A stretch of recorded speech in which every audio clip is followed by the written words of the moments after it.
Shabbat Shalom, everybody. Today our parasha is called Shelach Lecha.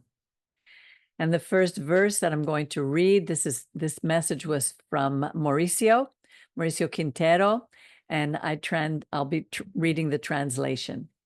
So from Kohelet, Ecclesiastes chapter 2, verses 13 to 14, we read, I discovered that wisdom is superior to folly, as light is superior to darkness.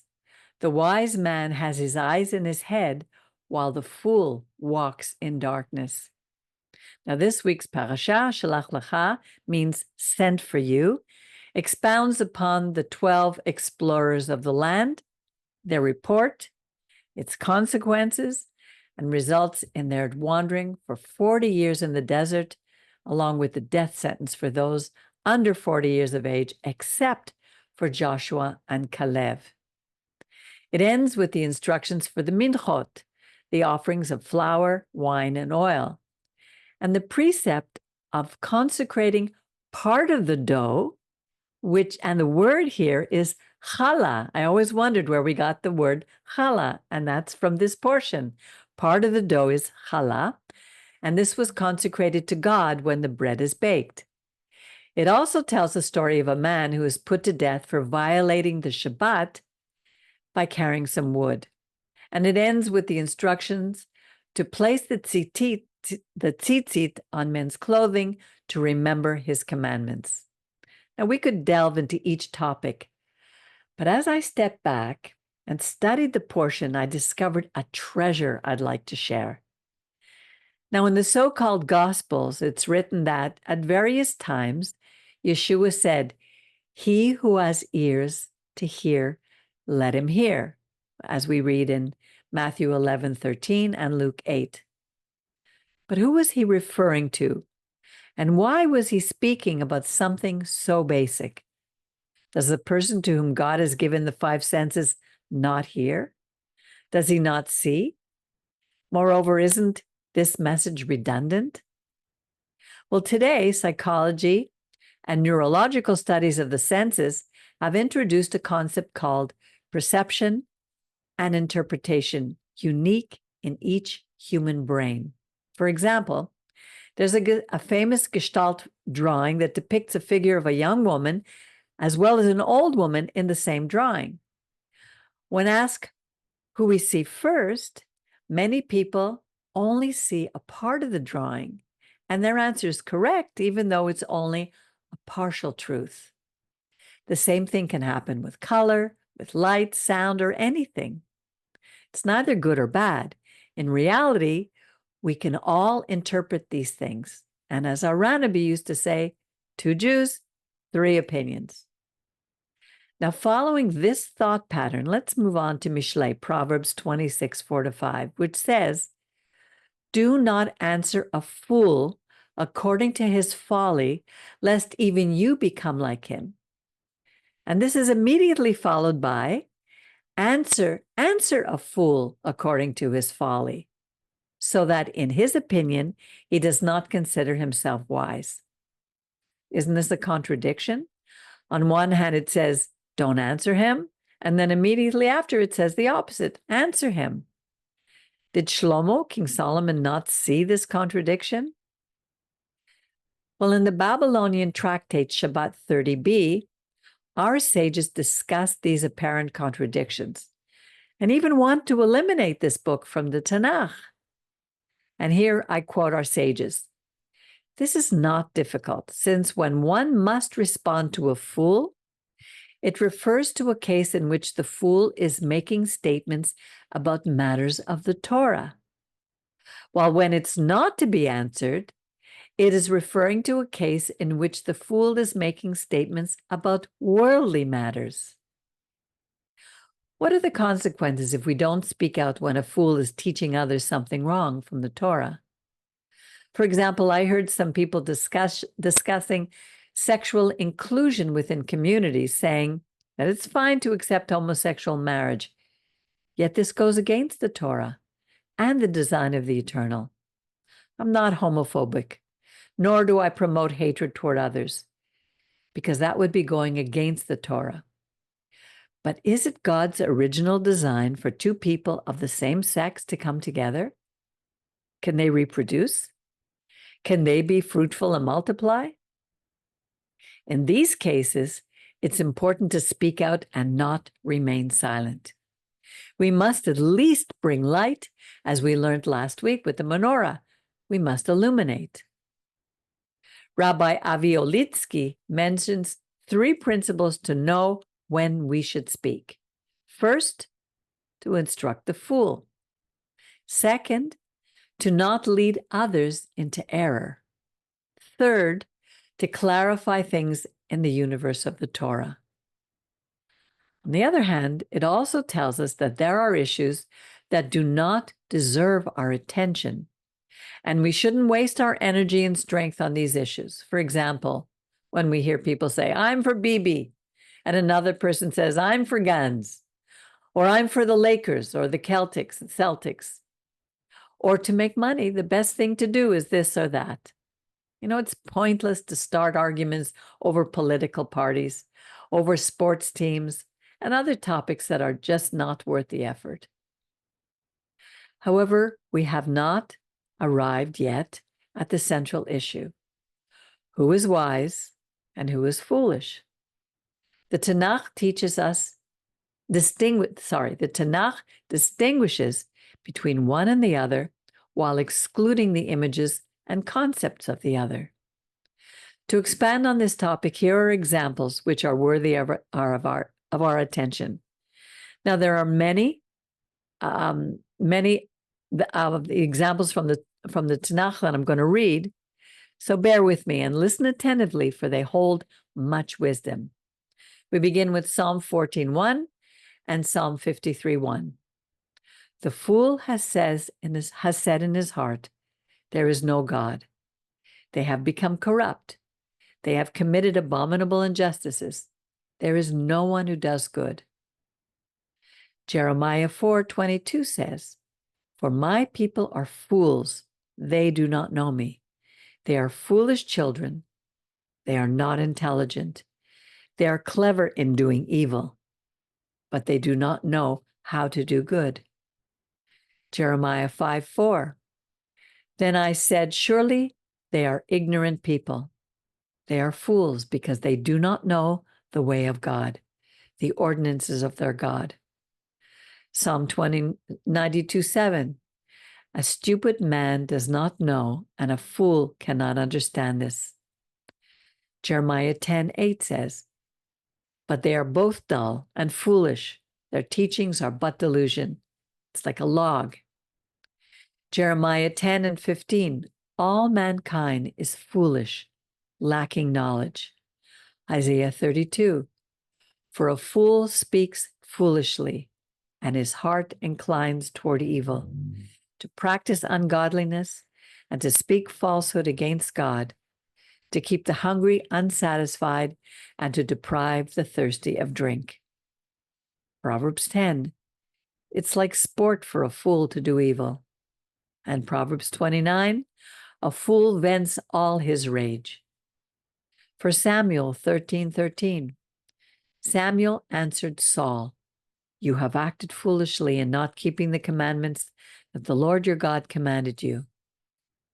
Proverbs 10, the wise in heart accepts commands, but the foolish are cast down. Proverbs 1, how long will you, simple ones, love simplicity, and you scoffers delight in mocking, and fools hate knowledge? Proverbs 5, he will die for lack of instruction, and for his great foolishness he will perish. Proverbs 12, the way of a fool is right in his own eyes, but he who listens to advice is wise. Proverbs 18, the lips of a fool provoke strife, and his mouth calls for blows. The mouth of a fool is his ruin, and his lips a snare for his soul. Proverbs 10, he who hides hatred has lying lips, and he who spreads slander is a fool. Proverbs 14, fools mock sin, but among the upright there is goodwill. Proverbs 23, do not speak to a fool, for he will despise your sensible words. Proverbs 20, it's honorable for a man to avoid strife, but every fool will become entangled in them. Proverbs 15, the tongue of the wise produces much knowledge, but the mouth of fools speak folly. Proverbs 14, keep your distance from a fool, for you will not discern words of knowledge. Proverbs 28, he who trusts in his own heart is a fool, but he who lives wisely shall escape. Proverbs 14, a wise man fears and turns away from evil, but a fool rushes in confidently. Proverbs 14, the wisdom of the prudent is to understand his ways, but the folly of fools is deceit. Proverbs 18, the lips of a fool provoke strife, and his mouth calls for blows. Proverbs 17, a foolish son is a vexation to his father, and a heartache to the woman who gave birth to him. And finally, Proverbs 19, a foolish son is the ruin of his father, and a wife's nagging is like a constant drip of water. I know there's a lot of verses, but it's not good enough to simply read these verses just once. And I recommend that you go back and read them again when I send out the written version. We can learn from each one of these. They have the following themes in common. The fool does not believe in God. They are corrupt. They're not necessarily dirty, but their mind is filled with ideas that are far from the Torah. They are unjust. That is, they don't keep the commandments. They don't practice what is good. They have no knowledge of Torah or a personal relationship with God. They are not intelligent in the sense that they don't do the things that bring life. They're cunning in doing evil. They are ignorant. They don't understand that they are fools. They speak vanities. They speak lashon hara, gossip. They're inclined toward evil. They generate dispute, strife, and even come to blows. They are arrogant, since in their opinion, they are always right. They spread slander. They mock sin. They despise wisdom.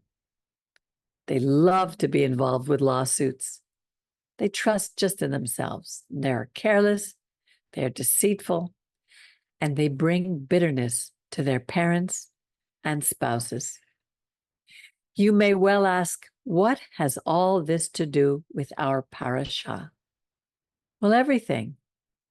If we read carefully, it describes the lives of two types of men in practical terms.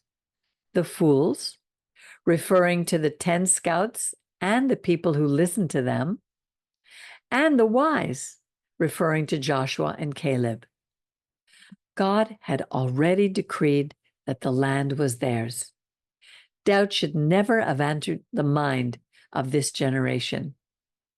Their thinking that God said it and he will do it should have been uppermost in their thoughts, regardless of what they saw.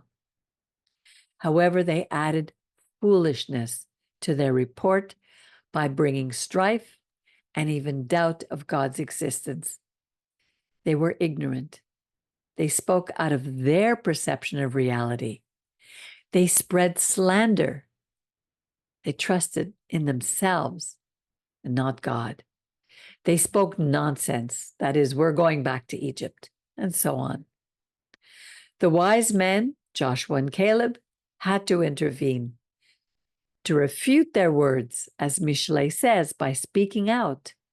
If God is on our side, we will prevail. They refuted the fool, as in Mishlei, and then they remained silent, following the understanding of Mishlei.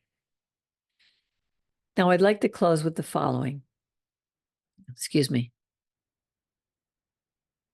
Bamidbar 13:2 says, Shelach Lecha anashim, Shelach Lecha anashim v'yatrufim Turu et eretz Canaan asher ani noten livnei Israel. Send for you men to explore, Turu, the land of Canaan, which I am giving to the sons of Israel. The word explore is Turu, from which we derive the modern English word tour. And in verse 1539, he uses this word again when he says, V'haya lachem tzitzit, uritem oto v'zachatem, et kol mitzvot Adonai v'yasitem otam v'lo taturu acharei levavchem v'acharei enechem asher atem zonim acharechem. It will be for you for tzitzit, tassels, and you will see them and remember all the commandments of the Eternal, and you will fulfill them. And you will not go astray by pursuing, that is, thoroughly exploring, turu, the lusts of your heart and your eyes, after which you wander. To put it all together, foolishness is born from pursuing the greed of the eye, the heart and the eye. God allowed them to explore the promised land, not to decide whether or not it was feasible to enter it. This is a call that we must continually remind ourselves that not everything we perceive and interpret is true, because the heart, that is the mind, is deceptive. And part of the deception is the illusion of not being able to see clearly in this world. My prayer is that Isaiah's prophecy in 32:9-7 will soon be fulfilled. The eyes of those who see will not be dimmed. The ears of those who hear will pay attention. The impulsive mind will perceive and understand, and the stuttering tongue will speak confidently and clearly. And the fool will no longer be called noble, nor will the villain be respected. Shabbat Shalom.